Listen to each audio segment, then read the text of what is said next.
नए वर्ष की मंगलमय प्रभात में आप सबका हम अभिनंदन करते हैं, स्वागत करते हैं और ईश्वर से प्रार्थना करते हैं कि ये वर्ष हमारे सभी देशवासियों के लिए, समाज के लिए बहुत ही अच्छा साबित हो। हम 2021, 2019, 2020 की बड़ी कटु यादों को भुला देना चाहते हैं। हम अपनों से बिलग हुए लोगों के दर्द को भूल जाना चाहते हैं। प्रभु, अब ऐसी कोई स्थिति ना आए जो हमारे देश में, हमारे समाज में, हमारे परिवार में, हमारे कुटुंब के लोगों को इस प्रकार की त्रासदी का सामना करना पड़े। एक नया प्रभात है और इस नए प्रभात में हम बात करते हैं कि अब ये अंधकार दूर हो, चिर प्रकाश आलोक बिखेरे नव प्रभात इस 22 का, आज 2022 शुरू हुआ है। चिर प्रकाश आलोक बिखेरे नव प्रभात इस 22 का, मानव मन वेदना भुला दे, मानव मन वेदना मुक्त हो, अभिनंदन है इस 22 का, अभिनंदन है इस 22 का। तम आच्छादित इन राहों में, तम आच्छादित इन राहों में दिव्य मिले आलोक हमें जब, तभी करें प्रारंभ आज हम नव प्रभात इस 22 का, नव प्रभात इस 22 का। मित्रों, जब हम आलोक की बात करते हैं, जब हम प्रकाश की बात करते हैं, तो हमें अंतस्थ मन की दिव्य प्रकाश को जागृत करने का मन होता है।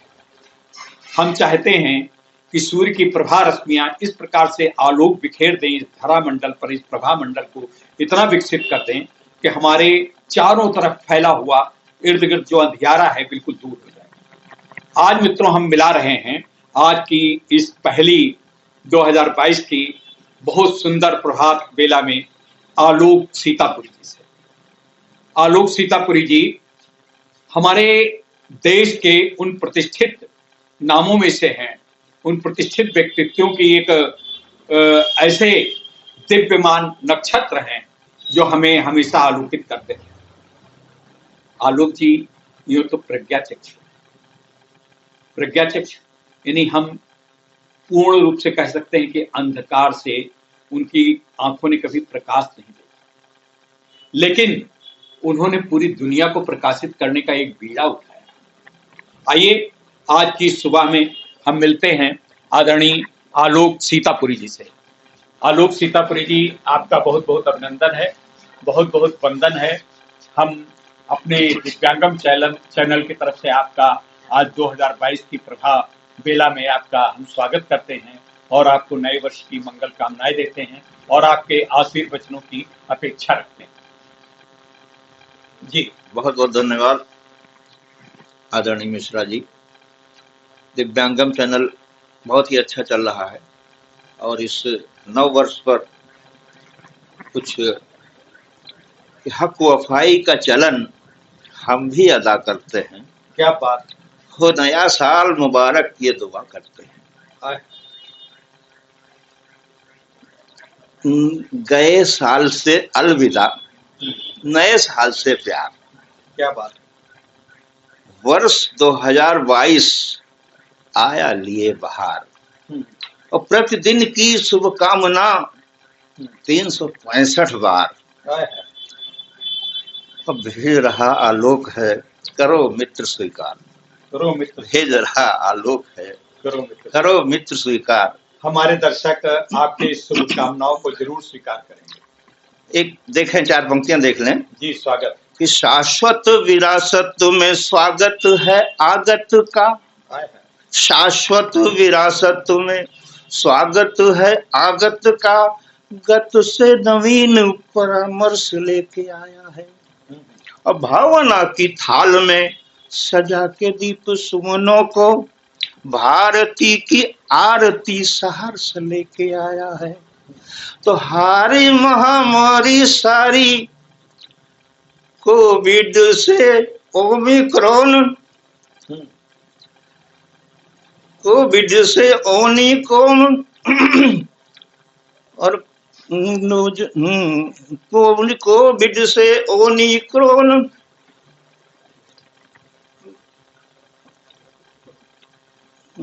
पर हारी महामारी सारी कोविड से ओमिक्रॉन प्रिकॉशन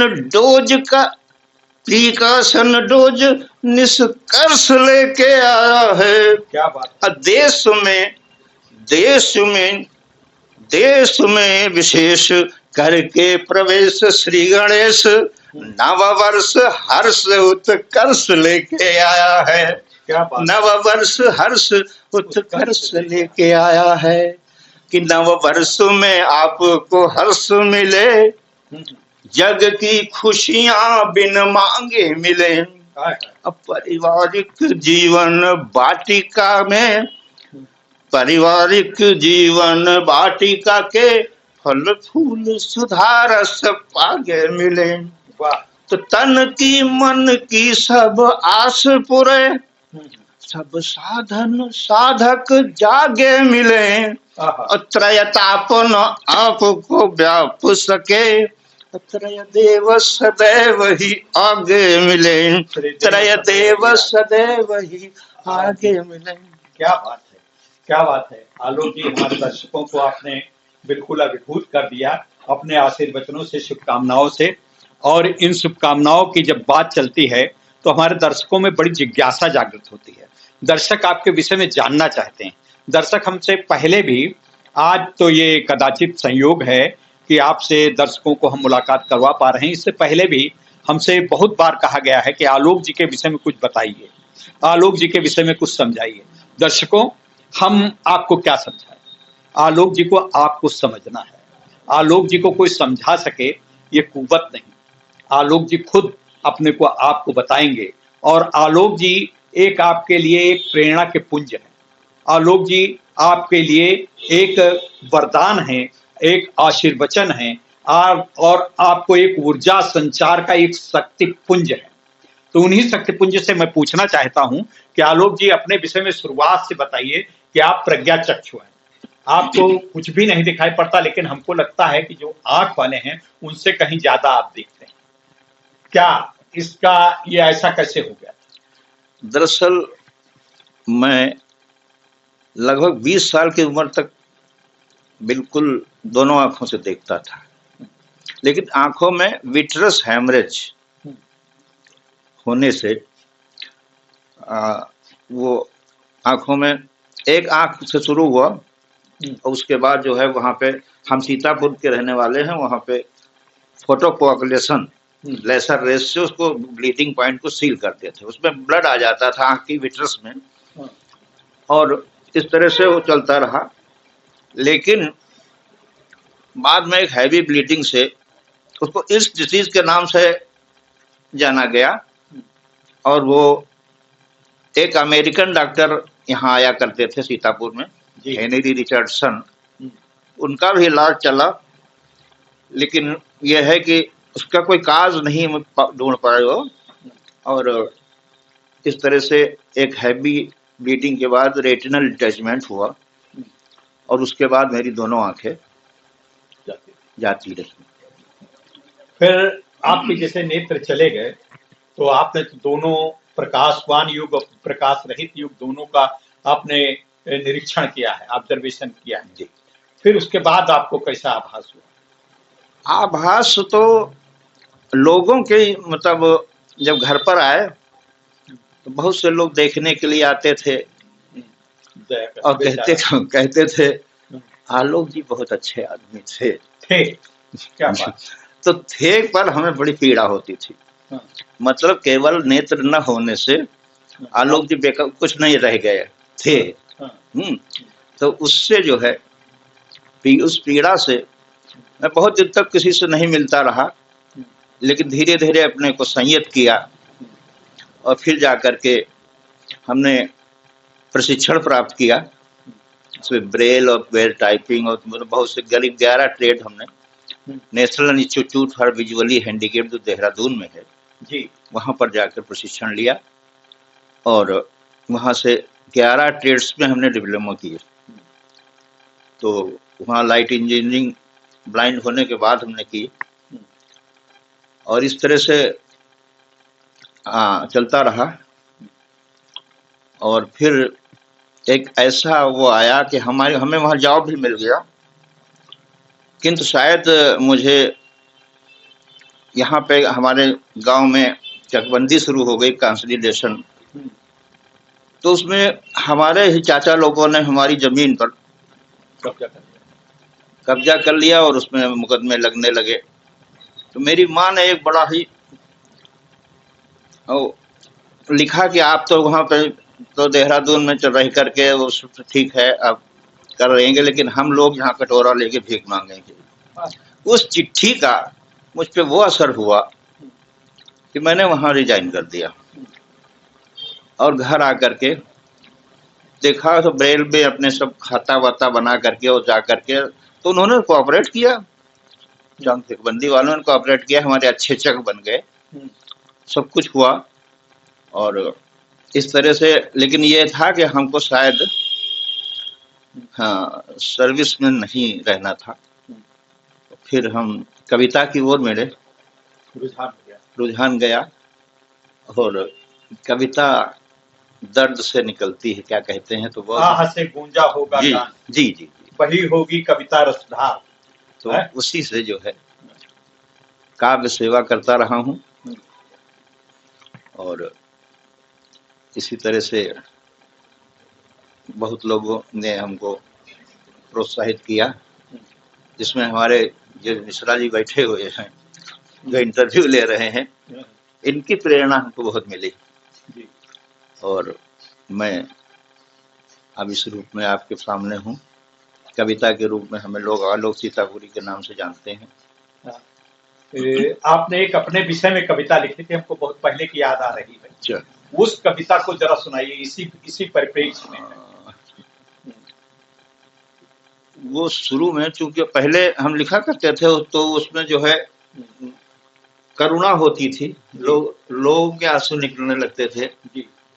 लेकिन वो फिर हमने बाद में, एक पत्रकार ने कहा कि आलोक जी बहुत अच्छा लिखते हैं, लेकिन उनमें जो है कोई मतलब वो नहीं मिलता है कि किसी को संदेश दिया जाए, तो हमने उस तरह की कविताओं को छोड़ दिया तब से।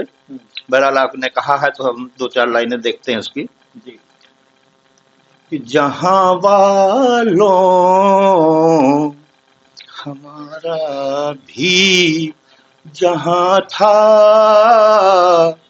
जहां वालों हमारा भी जहां था, मगर मंजूर किस्मत को कहाँ था कि वो डाली तोड़ डाली बागबाने, वो डाली तोड़ डाली बागबाने, कि जिस डाली अपना आशियां था, और कदम जो ठोकरें अब खा रहे हैं, इन्हीं कदमों के नीचे आसमां था, है लूटा मुझको कुदरत ने, करें क्या बुलंदी पर हमारा आशियां था। क्या बात। तो मेरी बेनूर आँखों में न झांको, मेरी बेनूर आँखों में न झांको,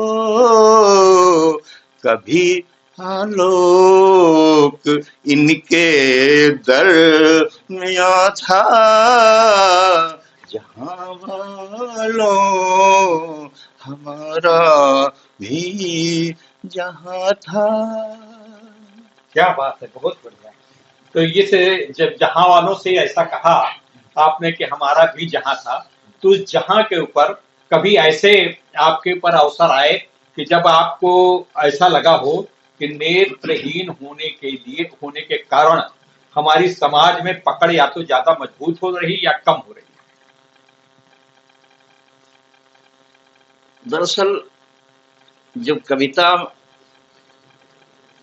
ने माँ शारदा की कृपा हुई होती चली गई, और अभी दिवाली हम लोगों ने मनाई, एक संदेश परत हमने एक संदेश दिया कि दिवाली में दिवाला क्यों निकाला अपने वादे का। दिवाली में मैंने अपनी सरकार को संदेश दिया, क्योंकि महंगाई बहुत बढ़ रही है, कि दिवाली में दिवाला क्यों निकाला अपने वादे का। करो करो आभास अब जनता जनार्दन के इरादे का। गरानी रोक साणों को संभालो मान्यवर वरना। गरानी रोक साणों को संभालो मान्यवर वरना। नन्नो मन तेल ही होगा, न होगा नाच राधे का। नन्नो मन तेल ही होगा, न होगा नाच राधे का। तो कवि की ये कल्पना शाम को मैंने डाला व्हाट्सएप पे, और सुबह जो है ऐलान आया कि पेट्रोल और डीजल के दाम कम कर दिए गए।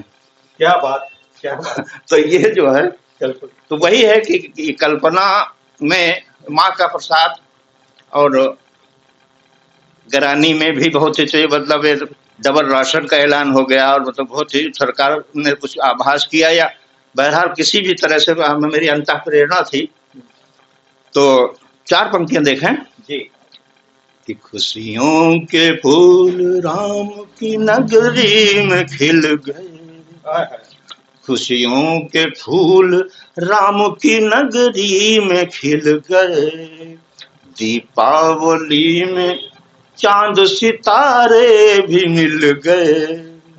दीपावली में चांद सितारे भी मिल गए। तो योगी ने कीर्तिमान को कितना बढ़ा लिया। योगी ने कीर्तिमान को कितना बढ़ा लिया। 9 लाख दीप राम की पैड़ी पर जल गए। 9 लाख दीप राम की पैड़ी पे जल गए, और अयोध्या में तो 12 लाख दिए जले। तो ये इस तरह से अंतः प्रेरणा से जो भी लिखा करता हूँ। अच्छा, एक बात मैं पूछूंगा थोड़ा सा विषयांतर करते हुए। जी जी जी। कि दिव्यांग जिसे बहुत ही प्रज्ञाचक्षु हैं और अस्त विकलांग हैं, हाँ। और मंदित बुद्धि के विकलांग हैं, बौद्धिक बालक भी हैं जी। तो समाज में प्रायः ये देखा जाता है कि उनको अब तो बड़ा परिवर्तन हो गया है। अब उनके प्रति उनका बड़ी उपेक्षा होती है, उनकी मजाक बनाई जाती है, कोई उनका तरह तरीके के मजाक बना करके, तरह तरीके की उपेक्षा करके उनके नामों से जो कर रहे हैं, उसमें क्या परिवर्तन आया? आपको कुछ महसूस हो रहा है? जैसे पहले लोग नेत्रहीन को कुछ और कहते थे, पैरों से चलने वाले को लंगड़ा कहते थे, या अंधा कहते थे, या बहरा कहते थे। तो उन सब चीजें तो बड़े मतलब प्रहार के तरीके से लगते हैं। सही सही। जैसे आपने एक कविता लिखी भी थी, उस कविता की ओर हमारा प्रकारांतर में ध्यान आकर्षित करना है कि दरअसल भारत एक बहुत बड़ा देश है, दुनिया का सबसे बड़ा लोकतंत्र है, लेकिन यहाँ पे नेत्रदान जो है नहीं हो रहा। श्रीलंका एक बहुत छोटा सा देश है, विश्व में सबसे ज्यादा नेत्रदान वहां होता है। हाँ। तो हम चाहते हैं कि सब लोग संकल्प लें, मरने के बाद अपनी आंखें दें, जिससे किसी 2 आदमियों को रोशनी मिल सकती है। हाँ। तो 4 पंक्तियां देखें जी। कि मरणोपरांत नेत्रदान एक महादान, जन गण मन में विचार उठने लगी। मरणोपरांत नेत्रदान एक महादान। जनगण मन में विचार उठने लगे कि मेरे बाद मेरे नयनों से कोई देख सके यह समाचार शुभ कार्य कितने लगे। कि दे जो नेत्रदान नेत्रवान मरणोपरांत, दे जो नेत्रदान नेत्रवान मरणोपरांत, विश्व भारती से अंधकार छटने लगे। वहां स्वर्ग लोक में आलोक आत्मा को मिले, यहाँ दृष्टिहीन दृष्टि पाके तकने लगे। वहां स्वर्ग लोक में आलोक आत्मा को मिले, यहाँ दृष्टिहीन दृष्टि पाके तकने लगे। बहुत बढ़िया, बहुत बढ़िया। तो ये बड़ा असर भी हो रहा है समाज में, इन सरोकारों को दिया जा रहा है। लेकिन क्या ऐसा लगता है कि जैसे दिव्यांगों को अपना रोजगार करने के लिए ऋण मिलने में बड़ी कठिनाई हो रही है, और दिव्यांग अगर कुछ मुद्रा लोन लेना चाहे या कुछ इस तरीके से लेना चाहे, तो उसमें सरकार के जो प्रतिष्ठान है, सरकार की नीतियां तो बड़ी अच्छी है, सब कुछ है, मुद्रा लोन है, सब कुछ है, उसमें बड़ा दिक्कत आती है, दिक्कत लेने विकलांग के लिए, दिव्यांग के लिए दिक्कत है। तो उसमें क्या आप कहेंगे? दरअसल दिक्कत उसको लागू करने में वाकई दिक्कत होती है, लेकिन भटकना पड़ता है। अब ऑनलाइन शुरू हुआ है, कुछ मतलब काम शुरू हुए हैं, उससे कुछ आशा बंधी है कि कुछ अब अच्छा होगा। और खास तौर से एक दिव्यांगों को बेचारा कहा जाता है। हमने लोगों के, जैसे हमारे अभिभावक वाले भी बेचारे कहते हैं, ये बेचारे कैसे, अभिभावक लोग बैठे हुए हैं और वो देखें सुन रहे हैं हमें, तो कि दिव्यांग लोग आपके ही परिवार के हैं, शिक्षा और दीक्षा का सुयोग उन्हें दीजिए। दिव्यांग लोग आपके ही परिवार के हैं, शिक्षा और दीक्षा का सुयोग उन्हें दीजिए। उनको कदापि न समझिए दया का पात्र, कुंठा व निराशा से वियोग उन्हें दीजिए।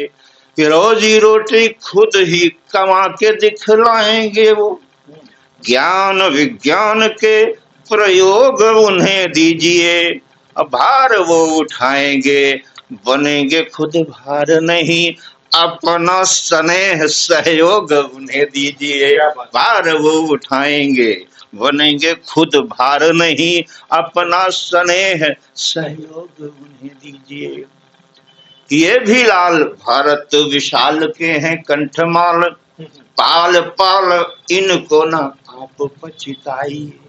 ये भी लाल भारत विशाल के हैं कंठमाल, पाल पाल इनको ना आप पछताइए। अरे गिरी के शिखर चढ़ जाएंगे ये पंगु अंध, अरे आप जरा हौसला तो इनका बढ़ाइए। गिरी के शिखर चढ़ जाएंगे ये पंगु अंध, आप जरा हौसला तो इनका बढ़ाइए। कि अंग भंग हो गया तो रंग भंग कीजिए ना, अंग भंग हो गया तो रंग भंग कीजिए ना, संग संग इनको पढ़ाइए लिखाइए। तो कर्णधार ये भी बनेंगे भावी भारत के, विकलांग सकलांग भेद भूल जाइए। कर्णधार ये भी बनेंगे भावी भारत के, विकलांग सकलांग भेद भूल जाइए। क्या बात है, क्या बात है।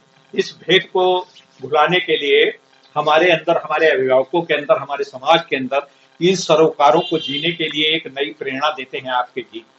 अच्छा, एक बात और मैं कहना चाहूंगा, जैसे दिव्यांग समाज के सबसे बड़ी बात यह है जीवन साथी की। अब उसमें प्राय ऐसा होता है, दिव्यांगों की भी क्या इसे आप कमी मानेंगे कि वो दिव्यांग कहता है कि हम सकलांग औरतों से शादी करेंगे, या सकलांग दिव्यांग औरतें कहती हम सकलांग पुरुष से शादी करेंगे।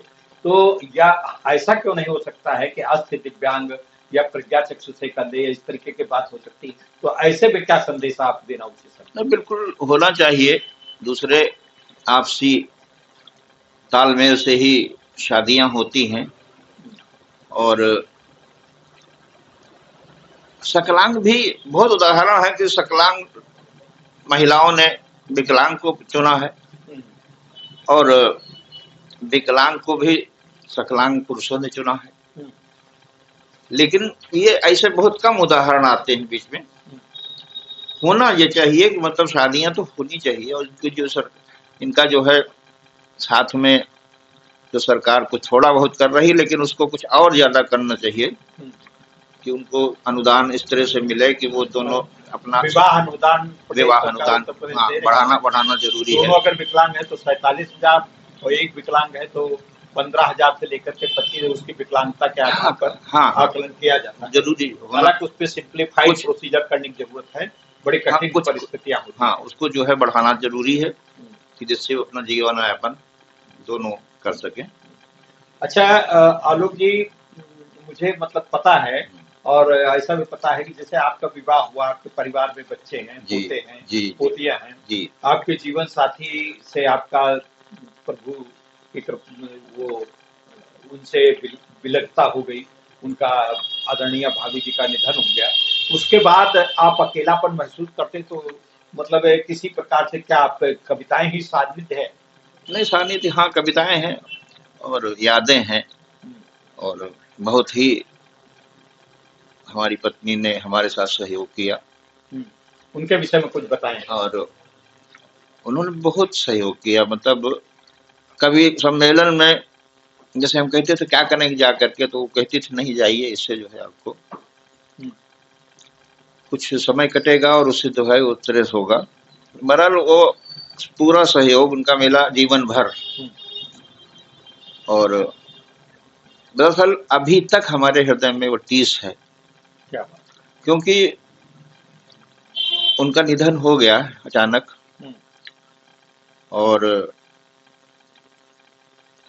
मैं एक कवि सम्मेलन से ही लौट रहा था, और हमने कहा दूसरा कवि सम्मेलन रात में था, थके हुए थे, हमने कहा हम घर चले आए सीधे, और वो कार्यक्रम छोड़े दे रहे हैं, तो कहने आप तो सुबह आ जाइएगा, रात का ही तो मामला है। और हम उस कार्यक्रम में गए, उसी रात में उनका निधन हो गया। डायबिटिक थी, अचानक शुगर डाउन हो गई और उनका हो गया। तो उनको वो हम रो नहीं, हम सवाल तो ये है कि मेरी आंखों से आंसू नहीं निकल सका। अब वो हुक भरी हुई है जी, मैं रो नहीं सका।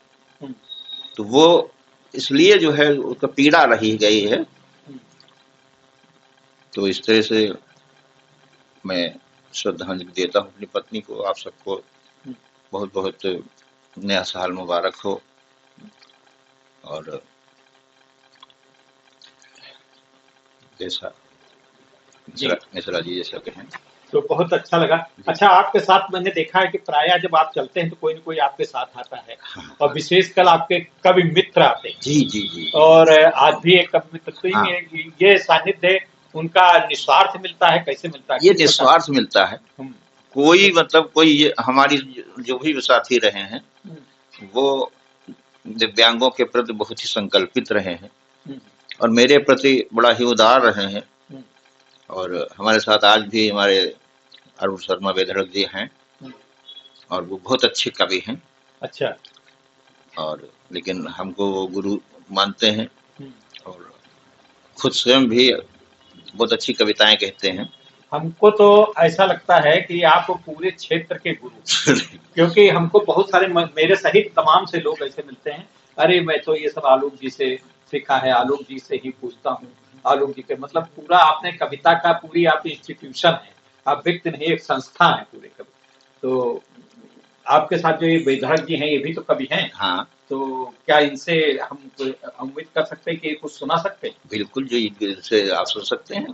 तो कुछ थोड़ा सा आप जरा आइए सामने बैठिए, थोड़ा सा देखिए वानगी। हाँ। आपका हम देखें कि आपके सानिध्य का क्या असर इनके ऊपर पड़ता था। जी, दिव्यांगम चैनल के आपका स्वागत है। आप आलोक जी के साथ आते हैं और आलोक जी का सेवा करते हैं, तो आपको कैसा अनुभव महसूस होता है?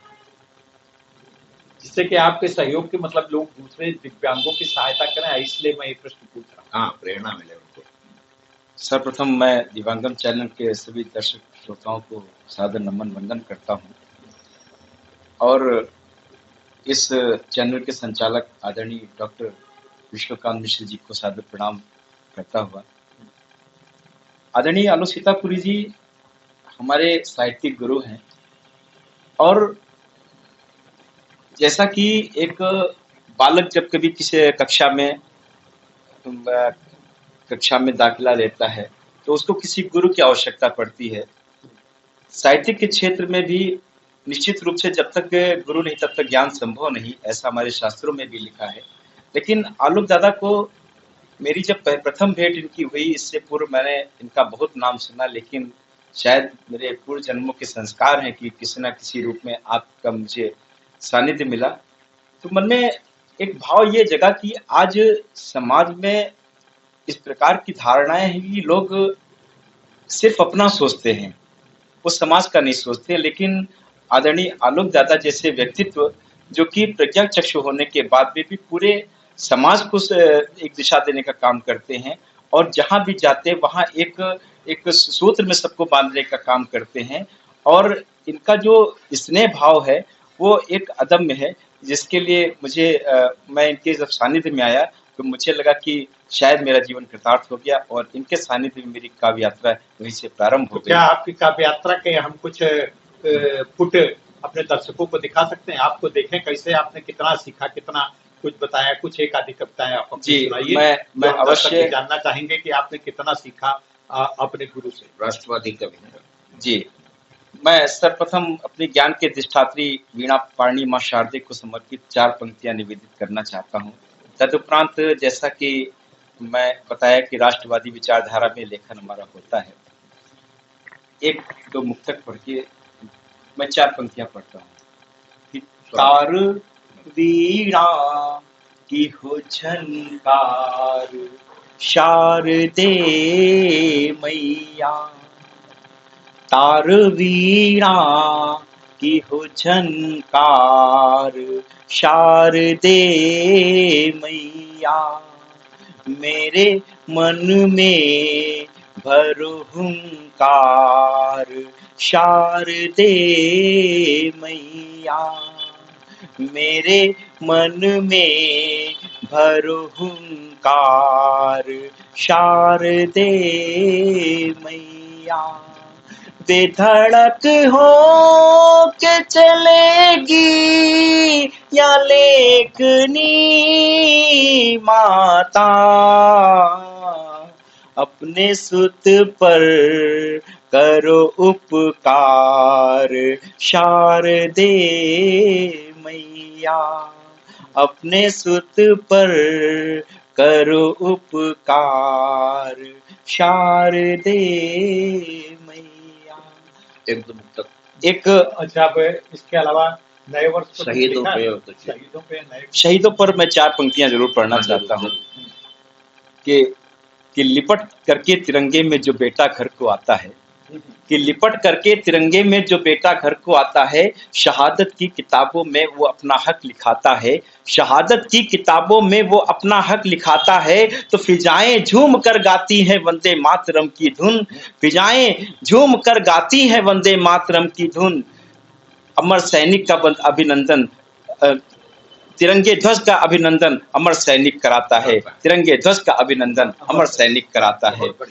4 पंक्तियां और पढ़ता हूँ, ये से सुनिएगा कि ये लखनऊ की धरती है, तहजीब की धरती है, लेकिन कैप्टन मनोज पांडे जो भारत की सीमा पर कारगिल की लड़ाई में भारत माँ का तिरंगा लहराते शहीद होते हैं, उनका शव आता है गोमती के तट पर और एक अपार जल समूह दिखाई देता। मुझे किंचन को भी दर्शन करने का अवसर मिला, वहीं से 4 पंक्तियां निकली। तब मैं पढ़ना चाहता हूँ कि लिखा है खून से बंदे वही यही लिखा है खून से बंदे, लिखा है खून से बंदे वही स्थान दिखता है, लिखा है खून से बंदे वही स्थान दिखता है, लिपट आया तिरंगे में हुआ बलिदान दिखता है, और लगा मेला शहादत का तो फौरन बेधड़क पहुंचा, शहीदों की चिताओं पर यह हिंदुस्तान दिखता है, शहीदों की चिताओं पर यह हिंदुस्तान दिखता है, शहीदों की चिताओं पर यह हिंदुस्तान दिखता है। ये थे आदरणीय आलोक सीतापुरी जी, और आलोक सीतापुरी जी के सानिध्य में पल्लवित और पुष्पित हो रहे ये हमारे बेधड़क जी। तो आदरणीय आलोक जी का आपने देखा, ये जीवन हमने जो बताया था कि निश्चित रूप से हमारे लिए प्रेरणा पुंज है। आज 73-74 वर्ष की आयु में 73-74 वर्ष के युवा के रूप में मैं आलोक जी को नमन करता हूं, प्रणाम करता हूं। और ये हम अपने दिव्यांग दर्शकों को इस बात के लिए अभिभूत करना चाहता हूं कि आप अपने मन से निराशा के भाव हटाइए, अपने मन से ये मतलब इस तरह की बेचारगी का भाव बिल्कुल त्यागिए और आप भी बनिए, आप भी समाज के दिशा निर्देशक बनिए, दिशा दिग्दर्शक बनिए। आप भी पथगामी न बन करके पथ सृजित करिए।